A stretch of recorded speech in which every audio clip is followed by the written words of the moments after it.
Gas prices are so high, I'm having to rethink doing regular things because I'm like, is it worth spending the gas? Like, I don't think you understand. People that got cars that were known for being good on gas are paying $60 to fill up their tanks now. And like 2 months ago, it used to cost $30. Mind you, you have to fill up your gas tank every time you go somewhere. Grocery store, work, gym. People now have to second guess driving anywhere that is over 10 miles. It's like you have to kind of stay put because you don't want to spend that extra money. The fact that you're seeing people talk about like, oh, well, if you use this coupon code, if you use this hack, you get this much off your gas. And they're just stating the regular price that gas was 2 months ago. It's not like they're saying, oh, you're going to get your gas for $1. They're just saying the price that gas really was 2 months ago. Companies are doing gas deals and having gas coupon codes to sell gas for the regular price because they're overcharging us. And some are on the way. Life has gotten to a point where I'm at an all-time low. Never have I ever wanted to just not be around, not exist anymore, more than I have in the last year. And yet, for whatever fucking reason, in the back of my mind, I keep thinking that magically, if I just thug it out, shit will get better, and it's not. Hey YouTube, everywhere online, people are talking about how everyone feels broke, stressed out, exhausted, and somehow still falling behind, even when they're doing everything quote-unquote right. So while we run through this compilation, I want to talk about why this doesn't just feel like random bad luck anymore, and why so many people are hitting a genuine low point. Because when being alive feels expensive, saving feels impossible, and debt is being sold as convenience, something deeper is clearly going on. We are not talking about stagflation enough, and it's actually becoming concerning. The Prime Minister of Singapore just came out and gave a warning to Singaporeans saying the stagflation that's coming is probably going to be worse than what hit in the 1970s, but as a country, we're more developed, so we'll be able to face this from a position of strength. The United States is not in that situation. We are not coming into this new stagflation that is going to happen from a position of strength. And if you don't know what stagflation is, I made a video about it, but I'm quickly going to summarize. Stagflation is two economic terms shoved together: stagnant economic growth and inflation. Stagflation. And the stagnant economic growth literally means new jobs aren't being created or people are losing jobs. And that's been happening all throughout Trump's term. No new jobs have been created since Trump took office. In fact, we are almost at a negative at this point because so many projects were cut, like the green energy projects, the infrastructure projects were cut, random Doge firings of government workers and things, cutting entire departments. That has put us in a bad situation where a bunch of people have lost jobs. The chaos of that, plus the chaos of the tariffs, have made it so a lot of companies don't want to spend more money, so they're not hiring new people, they're not expanding, they're just staying still. That's stagnant economic growth. The inflation side is coming from so many different places. Number one, companies just losing their minds, thinking they can just raise prices however they want, whenever they want. Plus, the volatility in the tariff market, okay, prices are going up because of that. Then on top of that, now with the war with Iran, the volatility in the oil and the energy is making prices go up again. So the inflation piece is there. We are going to go into stagflation. And the stagflation was bad in the 70s. People couldn't really buy things. Like, we were just at a standstill. And the only way they fixed it was to force the economy to reset by making the interest rates through the roof, which made everyone stop buying. And then eventually, when everybody stopped buying, companies lowered their prices. They had to force the economy to reset. We're already not in a good place. And now this is happening again. I don't think enough people are having this conversation to stress how bad stagflation is going to be for us right now, especially with our stock market, as if it matters, but I'm just stressing this. Our stock market's only true demonstration of growth is the AI.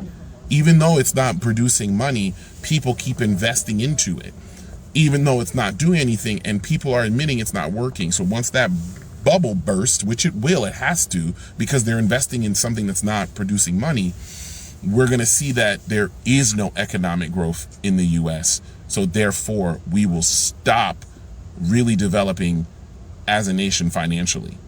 which is going to be detrimental to us in this current day and age. I really, really would like to see more people and the news report on the upcoming stagflation. There's no way around it at this point. I can't see us getting out of it. But if you think I'm wrong, please feel free to look it up. And if there's an economist out there watching this video, please feel free to let me know what I missed. Y'all have a good day. The first policy the government should enact to address the cost of living crisis is to make Afterpay and subscriptions illegal. Well, you're probably wondering, how am I going to afford things? Things are so expensive. That's the whole point. It shouldn't be. In capitalism, the basic concept is supply and demand. As in, if people can afford something, they will buy it. If people cannot afford something, most likely everyone can't afford it and no one will buy it. And in a free market, another company would come around, make it cheaper for you. Therefore, what? The costs go lower.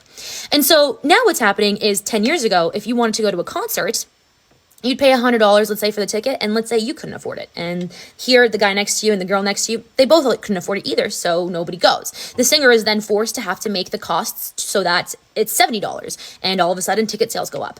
But now what's happening is the singer tells you it's $1,000. And instead of you realizing in a free market, you shouldn't have to pay these outrageous costs, they say, well, you can afford $100, so just pay $100 today, and then your next check another 100, then another 100, then another 100. And your future means of production immediately is owned by that company.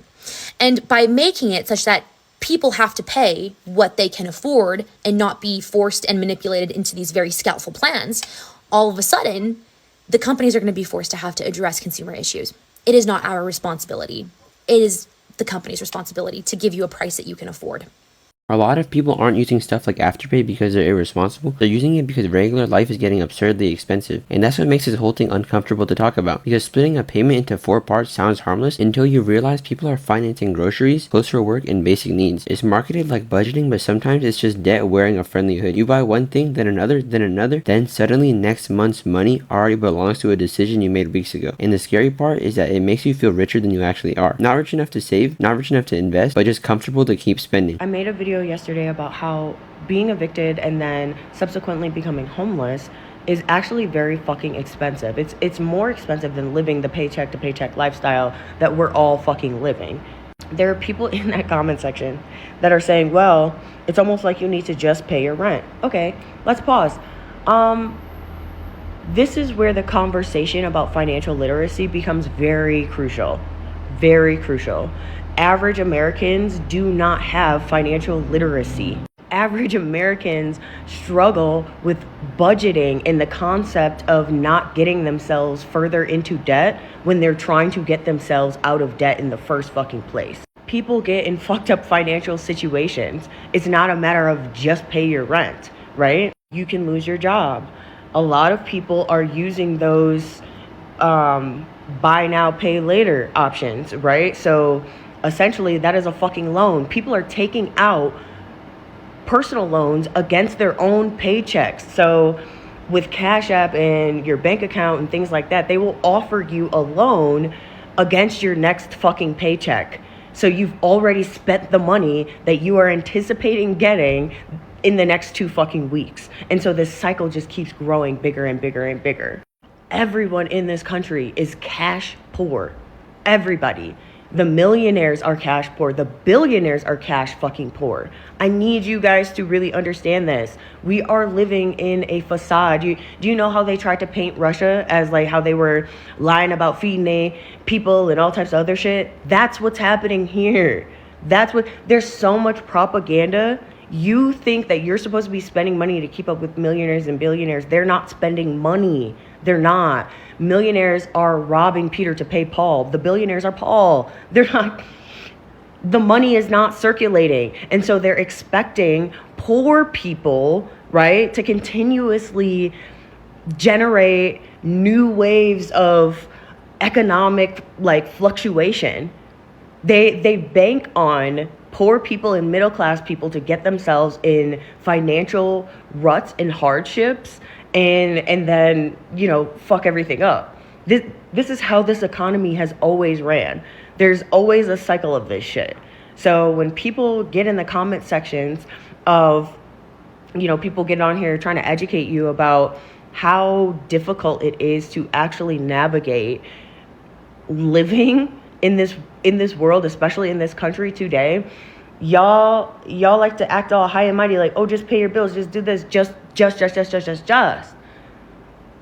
It feels like it's coming from a very fucking privileged place. People do put themselves in fucked up positions, yes, and they don't have the knowledge on how that got them in a fucked up position in the first place, or the knowledge to get them out of that fucked up position that they're in now.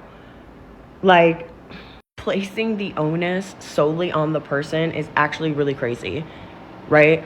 This country is supposed to have better infrastructure to keep these things from fucking happening, right? The education infrastructure, shit, right? Other countries have infrastructures for homelessness and making sure that people don't become homeless again and things like that. Our infrastructures only benefit the billionaires. Only benefit the billionaires, not the millionaires, not the thousandaires, not the middle class people, not the poor. It only benefits the billionaires, the 1% of fucking people who live here, right? And they don't even live here full time. These are the things that you have to think about, is how does the infrastructure of your country actually work to make this a cycle? Because these aren't one-off fucking cases. You don't have hundreds of thousands of people who are regular as a bitch, have a job, lose their job, have a job, get into credit card debt, and now they're in this weird debt cycle, have a job, have a kid, and now their entire, like, financial responsibility scape changes, and they've maxed out. Now they're living way beyond their fucking means, right?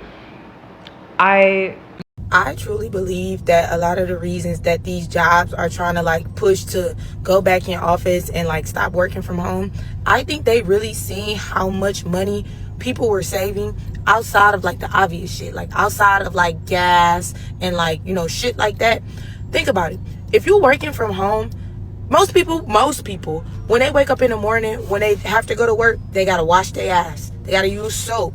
They drinking coffee. They eating breakfast. They using water. Like, the normal things you do in the morning before you go to work. If you're working from home, I mean, I don't know nobody fucking hygiene schedule, but most likely you don't feel the need to get up and wash your ass at 7 o'clock in the morning before you hop on the computer. Like, you get what I'm saying? Like, you're not really that pressed. And even things that small as using soap, using toothpaste, having to put gas in your car, you're not doing that consistently or every single day if you're working from home. And I think a lot of these companies started to realize that, like, oh wow, these niggas saving money. Even in something as simple as doing your hair. You're not even using your hair products for real because you're at home. You feel more comfortable via camera. You're not actually in someone's face for them to see your appearance. Like, the amount of money that's saved working from home needs to be studied. And I think it has been studied. And that's why they're pushing so bad for niggas to come back in that office.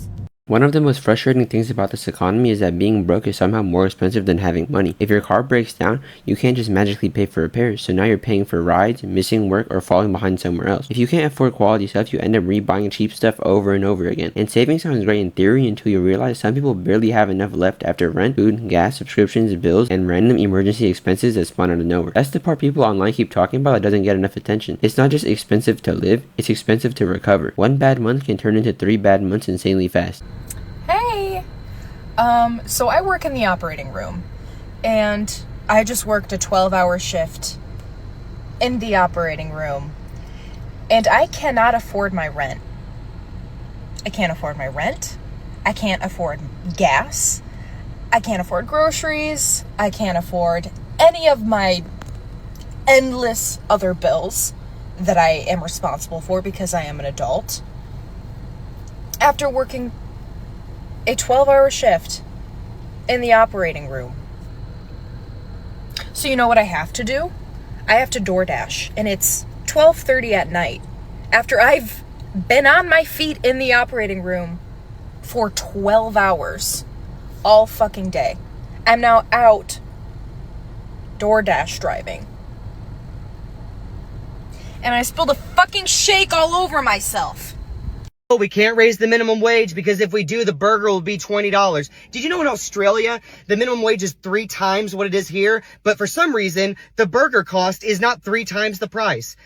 How is that possible? Maybe it's because CEOs realized that they could convince you that that was the truth, that prices were going to go up for you, when actually their pay has gone up over 1,000% since 1970, but worker pay has only gone up like 30%. The same people who are like, don't tread on me, are like, oh, rich people want to raise the price of everything while not giving anybody a raise. Ooh, please tread on me harder, daddy. That is you. That is you. You have the don't tread on me sticker, but then when it comes to rich people, you're all for them treading on you. Because the prices of everything have still gone up every year, but wages have never increased. Why is that? Because they told you that if they raised the minimum wage, then the cost of everything would go up. Well, why is it that the cost of everything went up, but wages have not gone up? So tell me what part you're not understanding, because the cost of everything is going to continue to go up, and wages still have not gone up, and rich people are just buying more and more yachts, and they're getting bigger and bigger bonuses. So at what point are you going to look at this and go, wait a second, they lied to us. They told us if they raised the minimum wage, prices would go up.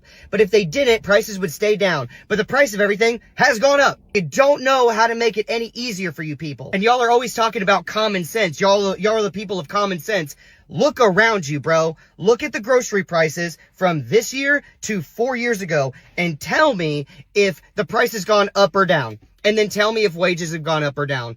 And then do the math and go, wait a second, maybe CEOs and rich people are lying to you. Turns out, rich people don't have your best interest in mind. They have their own interest in mind. And they're willing to sacrifice all of you for their own gains. Brother Jeff Bezos rented out an entire city.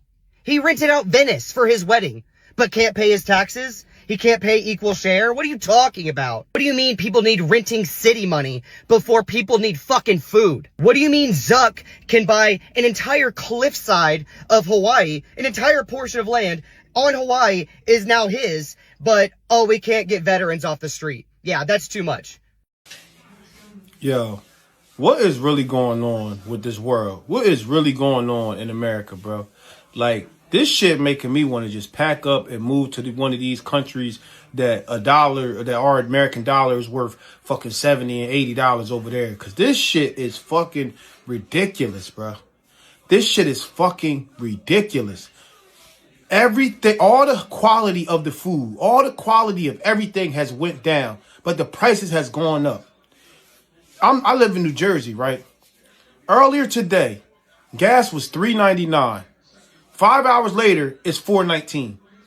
What the fuck happened in the 5 hours? What happened in 5 hours where gas got to go up 21 cents? And then probably by the time I wake up tomorrow, it's going to be $4.28. Bro, like this shit is crazy, bro. The only thing that I got lucky with is I bought my house in 2021. I have a $1,300 mortgage, bro. You can't even find a motherfucking 1-bedroom box for $1,300 right now, bro. Like all the car payments is crazy, astronomical right now. You gotta pay $700, $800, $900 for a fucking Toyota Camry right now. The chips, the juice, the fucking Doritos, the motherfucking bro. They even made the paper plate smaller. They even made the paper plates to the point where you gotta use 2 paper plates to fucking eat now. Like, this shit is crazy. This shit is crazy, bro. I make a decent pay rate and I'm still living paycheck to paycheck. I'll be lucky if I could put up $100 a fucking week. Like, this is just getting ridiculous, bro. I really feel like I want to just pack up, go overseas to one of them countries. Bitch, I need to save up like 50, 60, 70,000 and go transfer that shit to another country and live like a royal fucking king. Because $50,000 out here, bitch, that shit'll be gone in 3 months. That shit'll be going in 3 fucking months, bro. When you gotta deal with buying food, paying for this, paying for that. The fucking electric went up. The gas went up. They charging travel fees for your gas now. Like, what the fuck, bro? The world is designed for us to fucking struggle, bro. It's designed for us to be slaves to the clock. You either gotta work, bitch, I don't know what the fuck you gotta do. I think, like, right, you gotta work every day, all day. You gotta work, bitch, 17, 18, 19 hours a day to make some money just to spend it all right the fuck back. I I don't know how the fuck motherfuckers is going on trips, motherfuckers going on vacations, motherfuckers buying Balenciagas, motherfucker buying, like, I don't know how motherfuckers is doing that shit. I just don't. Bro, I've been working for 15, 16, 17 years straight. I make almost $30 an hour, and it don't fucking matter. It don't matter. This shit is ridiculous. I'm ready to fucking, I don't know what I'm ready to do, but I'm ready to do something, bro. Something has to fucking give. This is where the conversation starts getting bigger than just inflation or bad spending habits, because a lot of people feel like the system almost benefits from keeping people stressed, indebted, and too busy surviving to question anything. And look, I'm not going to pretend like I fully understand adult finances yet, but I understand the feeling people are describing. Work harder, spend less, save more. That advice sounds simple until wages stay weird, housing feels unreachable, and basic stability starts feeling like a luxury. People are imagining the pressure, you can feel it in how exhausted everybody sounds online. How many people are still working and still not feeling secure? How normal financial anxiety has become? The economy isn't just numbers on a chart. It changes how people think, plan, date, eat, sleep, and picture their future. And when enough people start feeling hopeless at the same time, that stops sounding like an individual failure and starts to sound like an infrastructure problem.